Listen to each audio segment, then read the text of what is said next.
I can't lie, I'm kind of excited to talk about this game. Cyberpunk 2077 is probably one of those games where you bought it day one when it launched after it was hyped to death for 8 years straight. Having all these influencers and celebrities in the game, featuring this epic dystopian sci-fi open world for you to interact with, and so much more stuff. The bar that this game was set made it out to be the biggest open world RPG game of the year, hell, the decade. I can't lie, I kind of was on the hype train because CD Projekt Red had a pretty decent track record of releasing a really good open world RPGs like The Witcher 3 to name a few. They marketed the crap out of this game and promised so much stuff, almost as if it was too good to be true, which turned out to be the case. But once you finally bought the game and got to experience it, you were completely disrespected out of your wallet, leading to you refunding the game and never touching it again. I'm not going to say too much because we already know Cyberpunk 2077 was a broken, glitchy, unplayable piece of crap at launch. It basically became every developer's favorite game to look at what not to do when releasing a game, over-promising things, not polishing certain aspects of the game, and just being too ambitious. You know how I always say when games push a console to its absolute limit like San Andreas on the PlayStation 2? Well, I think it's safe to say that Cyberpunk pushed the PS4 beyond its limits, like places it should have never gone to, which made it an absolute hellhole trying to play through. Now, it's been almost 4 years since Cyberpunk 2077 came out,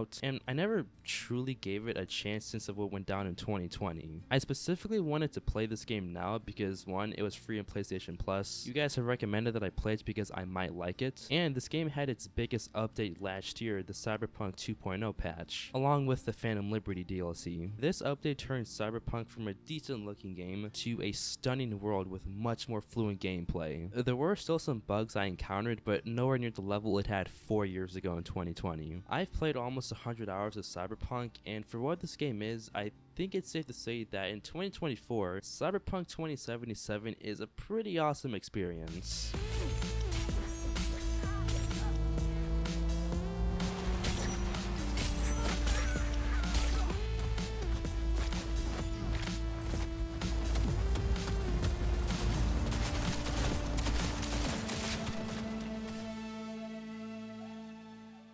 Now, when I began playing Cyberpunk, I went into the game with a very open mind and tried to avoid comparing it to other titles like Red Dead Redemption 2, because if I did that, I was going to have a very hard time trying to enjoy this game for what it is. And I'll say, Cyberpunk may be one of the best open world RPG based games I've played in a while. There's so much content packed into the game, so many different outcomes from decision making from the player, along with all of its storylines. I mean, there's a lot in this game. And as always, before I start talking about all of that crap I just said, I of course want to start out with Cyberpunk's character creation. The character created for what it does is pretty good. You know, it has a fair bit amount of things you can do, like change your skin color, hair, eyes, face, chest, dick, vagina, pubic hair. First game I played where genitals are actually in the game, which is pretty unique. Now, I spent about half an hour creating my character. Sorry, I'm kind of a moron when it comes to that kind of stuff. And I think Cyberpunk is the first game I've played where my character actually looks good. I don't know, you guys be the judge, but I think it made a pretty decent looking character. The customization is good, but it's not like, you know, it's not crazy. It does not hold a candle to Saints Row 2. It's pretty basic and pretty surface level, which honestly for a game like Cyberpunk that is a first person game, I don't have an issue because spending all of this time creating your character is useless because you're never going to see your character for like 95% of the time. The only time that I would see my character was the rare times I would look in the mirror or if I would be riding a motorcycle. And lastly, for the character creator, this might sound nitpicky, but I wish we could, you know, like change the accents and the pitch of V's voice, because at least for me, female V kind of has like this really generic, raspy, edgy voice, kind of like a forced tough girl voice. Let's talk biz. I mean, it's nice, but I didn't come here to get my ego stroked. Think I see how you know so much about Yorinobu. Only tequila I drink. How would you know? Like, you know how in Saints Row you can pick multiple accents for your character and change the pitch of the voice to high or low? Again, I don't know the complications for having multiple voice actors voice 2 characters, but again, it's nitpicky, it's not a big deal, it's just kind of something I noticed while I was playing the game. You also pick a life path after creating your character, each of them having different outcomes and dialogue options. I picked the nomad path particularly because I didn't know what it was, but I really did love this path, specifically because of how the game starts. It doesn't just immediately throw you into the giant city of civilization. It starts you out in the countryside where you have to fight off a horde of enemies with Jackie for a little bit, and then once you spend a little bit of time there, you can then make your way to the city. It kind of reminds me of Trevor from from GTA 5, where you spend a bit of time in Sandy Shores before making your way to Los Santos. And once you get there, it has that really cool cutscene of the city, which would have been cool if I didn't already start in the city from the very beginning. Whereas in Cyberpunk, once you make your way out of the countryside and make your way to the city for the first time on your own, and when the game plays that really cool cinematic of Jackie and V walking through Night City, it really got me excited to explore this place. Hello there, Night City!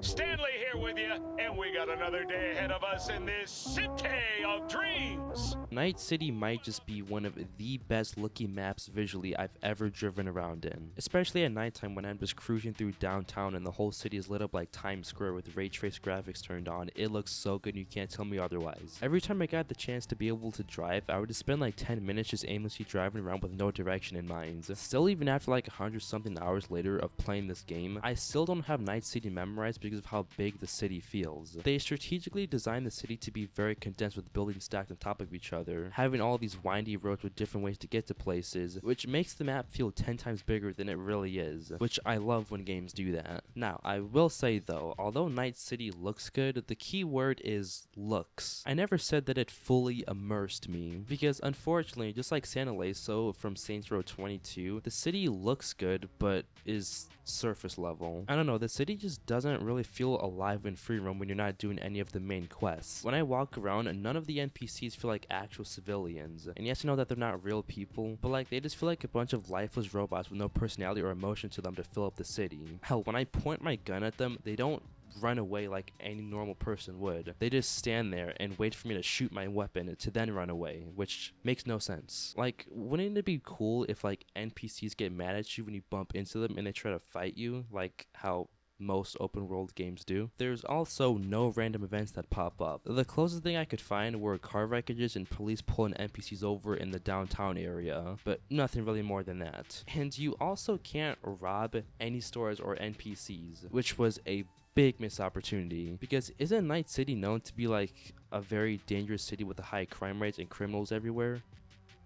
How can we not rob anything? Like, how much cooler would it be if NPCs are robbing stores, right, and police officers are chasing them down, and you have the option to stop the criminal and return the stolen item, or just let them go, similar to what they did in Red Dead Redemption 2 and GTA 5. And I also noticed a severe lack of enterable buildings, which I will give the Red Team the benefit of the doubt, because I know that this is probably a technical limit on the base PS4 because the game could barely run on the PS4, so I'm not gonna ask them to like then add more stuff on top of that. But at the same time, I feel like there's a bunch of stuff that they could have cut down in this game, like the clothing items and just the shit that you can buy in this game. My goodness, there are so many useless things in this game when it comes to the items that the game lets you buy. Why is there so many options of food when it has zero effect on me? They don't regenerate my health or stamina, which would have been cool if they did, but they're just useless things that fill up space in the game. I feel like all of the consumables in this game were added by the developers for the sake of immersion, which they could have substituted some of these things for more enterable buildings. Because I can't lie, when I walk through Night City, it feels very dead and extremely shallow, not being able to really interact with the world at all. Again, I wasn't expecting Cyberpunk's world to feel on par with Red Dead Redemption 2, because Red Dead Redemption 2 displays what a lively open world feels like. But at the same time, I was expecting a little bit more from the open world. You do have the option to talk to NPCs, but it's not like you have any meaningful dialogue or conversations with them. You press square, V doesn't even say anything, and they just say some random bullshit to you. Off you go. Do I know you? Not welcome here, dollface.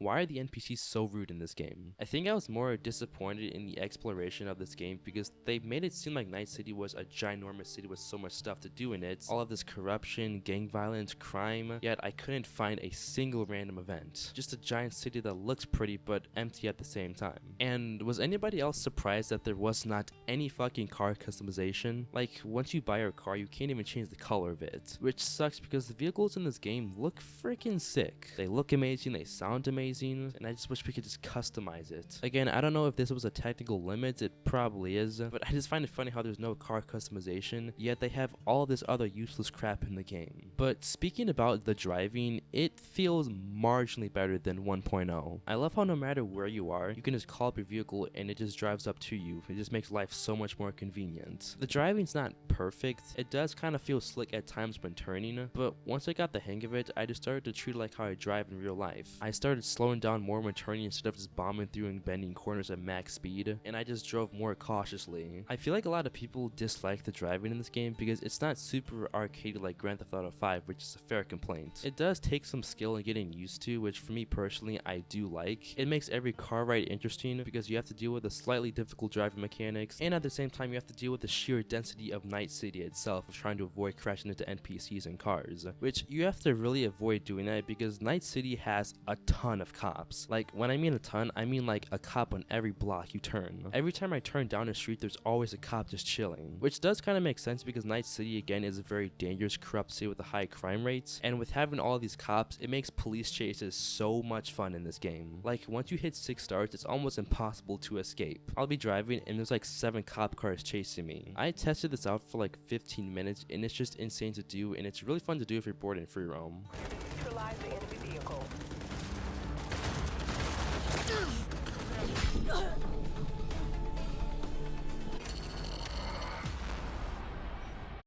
Alright, now let's start talking gameplay. It throws a lot at you from the very beginning when you start playing. Like, in the first hour, I was just getting all of these pop-ups, the game giving me paragraphs after paragraphs, introducing all of these mechanics, seeing what each of them do. I was getting so much stuff that I started to get really overwhelmed. And in a game like Cyberpunk, you kind of need to know all of this stuff, because throughout the game, it's not going to really tell you how to use this kind of stuff, so you just got to learn it from the very beginning when it gives you it. And it's not like overwhelmingly confusing to the point where you're going to struggle with it. Like, I'd say once I got about 6 hours in the game, I got a pretty decent flow and actually understood most of what I was doing. And of course, there are bad gameplay aspects of this game, and some that just bored the hell out of me. Like, for example, the brain dance missions. I'm sure I don't even need to explain why this part of the game sucks. In short, the brain dance is a piece of technology that V uses to replay someone else's experience. And usually V uses it to scan certain parts of an area to use as information. And like, you know, it sounds like a really cool idea, like you're replaying someone else's life, you know, almost like a little detective kind of. But like the very first brain dance mission I did, I was about ready to give up. So this is basically what it is. The game doesn't tell you this, but when you're scanning for certain clues in the area, you have to constantly rewind and scan in the general area of wherever the character is standing using the thermal scan, not just wherever in the room. I looked it up on YouTube to see if I was alone with this, and literally every single person says the same thing. It's such a tedious mechanic that does not belong in the game. Again, it's not that hard. Like, the first mission was a bit hard for me because I didn't know what the hell I was doing, and because I didn't pay attention to any of the training missions. But after I did the first one, when I kept having to do them, I didn't really struggle with them that much. They're really easy and basic to complete. Literally all you're doing is just rewinding and scanning for clues, but man, it is boring. I find absolutely no enjoyment out of them because they just mess up my entire mood and flow with the game. I swear, if the red team made a new game plus, which I can't believe hasn't been added in this game, they should make an option to skip certain missions, specifically this one, because I can't imagine having to do this again when I do eventually replay the game, because I am going to replay this game soon. Like, in my notes, because I take notes when I play games, I literally just put brain dance hate. I don't know how the red team thought that this was fun. Did the red team just test it and thought, yeah, players are going to absolutely love this, let's go. Combat is also very weird in this game. Like, I wouldn't say it's bad, but like when I hit someone with melee, my animation looks good, but I don't really feel any impact when I hit someone. It just feels like I'm tapping them and I'm not doing any damage to them. Also, the person I'm attacking doesn't like jerk back how any person would if they got hit in the face with a gun. They just really unresponsibly drop to the ground, and I could really feel the jankiness with the combat in this game. On a more positive note, the bosses are actually pretty fun in this game. I overall had a pretty decent time fighting most of the different bosses. My favorite one is probably Odo. He has some really cool ass moves. I love his blade attacks because they happen so fast and look awesome as he's charging towards you. He looks cool and has a cool voice. He does have an annoying feature where he teleports and becomes invisible, and as you're trying to find him, his health is regenerating the entire time, which can be very frustrating. But I didn't really struggle with him that much. Overall, I just think that he stands out to me as having a much more memorable battle than the other bosses, which isn't me saying that the other boss fights suck in this game, because they don't. Oda is just my personal favorite out of all of them. I do wish they were a little bit harder, like not Elden Ring type, but like I wish they challenged the player a little bit more than they already do, because a good majority of them just require me to stand back and just spray bullets at them and watch their health bar go down, which is a little lame. I had to start trying to find different ways to ambush certain bosses to make the gameplay of them a little bit more interesting, but other than that, for the most part, they're good, and I really do think that this is a really good addition to the game. So don't expect boss fights in this game to be too crazy, because they're not. Alright, now let's start talking about what the main selling point of this game is. Its quest lines and characters. Many fans have said multiple times that Cyberpunk's quest lines are so good and is some of the best in the open world RPG genre. Is it though? Like, be for real, is it? They're not terrible. All of the characters, which we'll get into in a second, are all written phenomenal. The game has some decent writing, but like, I'm having a difficult time seeing how these questlines are some of the best.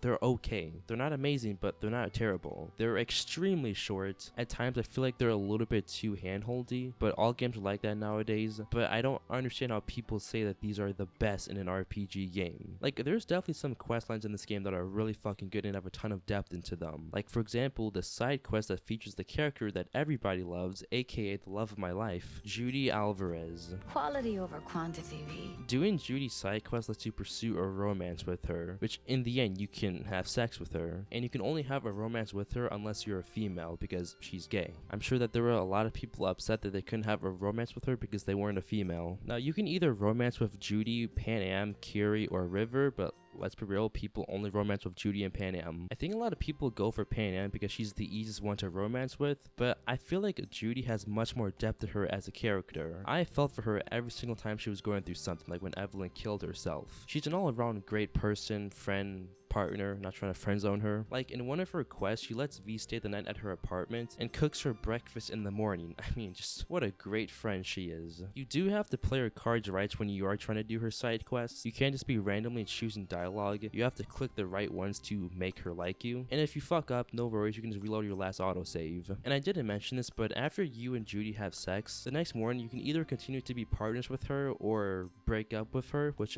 I don't know why you want to do that. You thought one thing, I thought another. Crossed wires, it happens. Let's not make this longer than it needs to be. See ya, V. I'd say my only problem with her quest lines is after you finish her storyline, become partners, and after you do that I really want to stay at your house mission, once you finish that, you can't really go on any other dates with her or do anything with her for that matter. There's no new dialogue options when you do want to hang out with her at your apartment because you're just going to be doing the same mission, I really want to stay at your house again. It's just the same thing over and over and over, and it felt really awkward just repeating the same lines again. Like, even when you call her, she says the same line, and we can only ask her like the same 3 things.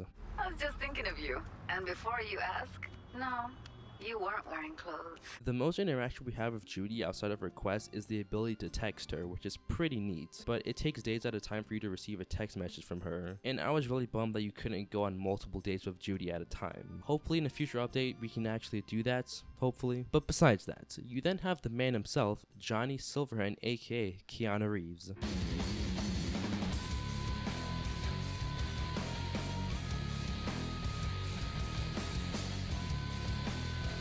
Johnny Silverhand is an interesting character. I was really excited to meet Johnny because one, it's Keanu Reeves, enough said. At first when V meets him, he does come across as such an asshole. He talks so much shit and literally tries to kill V from like the very first interaction they have with each other. And he's just a massive dick right from the get-go, which ironically made me like him right away because he's an ass, and I kinda like people who are assholes and annoy the crap out of people. He's literally like the perfect stereotype of Night City. A guy who got settled in the city and eventually got screwed over by a big-time corporation and became a massive asshole. But Johnny is probably my favorite character in the game. Sorry Judy, I love you. But I like Johnny because we spend like the most time with him throughout the game. And even though that he tried to kill us, it's like we eventually become absolute bros. We help each other out. He shows multiple times that he cares about V's well-being when she's going through multiple relic malfunctions. And I think him respecting V is even more evident at the end of the game when Johnny says how he enjoyed working with V before she died. And I also have to say, the way Keanu Reeves voices Johnny Silverhand suits him so well. He has like this monotone, robotic, emotionless, sarcastic tone when he talks. She met you face to face. She revealed her plan. When you take a bite of pizza, it takes ages before I know you fucking burn the roof of your mouth. Okay, I'll tell you why I want to destroy Arasaka, but I'll only tell you once. It really sounds like Keanu Reeves is like rehearsing for what he's going to eventually say to V. I don't really think that this is a bad thing about him. It could just be with the way how they wanted Johnny Silverhand to talk, or it could be that Keanu Reeves is a bad voice actor. I don't know. I do know that Johnny is in the Phantom Liberty DLC, which I haven't played yet, and I want to do a separate video for the DLC because it's not like a half-baked DLC. It's a 20-hour campaign. It's practically a whole other game of its own. You also have a ton of other characters like Dexter, Jackie, Sky, Rogue, Takamori, Victor, this one guy that no one likes. And all of these characters are all written so good and have so much depth to them, which I really think is what this game's biggest strength is. Not its open world, not its quest lines, its characters. So there's definitely some things that the Red Team missed out on to make the game even better, like the simple quality of life features, quest lines, the open world. But has this game had a remarkable comeback, and is it worth playing in 2024? Absolutely. The 2.0 update completely revamped and enhanced the gameplay aspect and made it into a much more smoother and enjoyable experience. Even after beating the game, there's still so much content that I haven't even uncovered yet. It does kind of suck that this game's initial launch has held a lot of players back from actually playing the game and seeing what its true potential is. I do plan on replaying this game very soon, seeing all of the different outcomes from decision making and things, and seeing what they all lead to. I also didn't even talk about Edge Runners, the anime show of Cyberpunk 2077, which I think just shows how influential this game has become. If you haven't played it, play it for like an hour, just see how it is, and if you don't like it, that's fine. But with that being said, thank you all very much for watching to the end of this video. Thank you all for liking, commenting, sharing. It really helps the channel out a lot. Hope you guys liked this video, and I'll see you guys in my next video. See ya.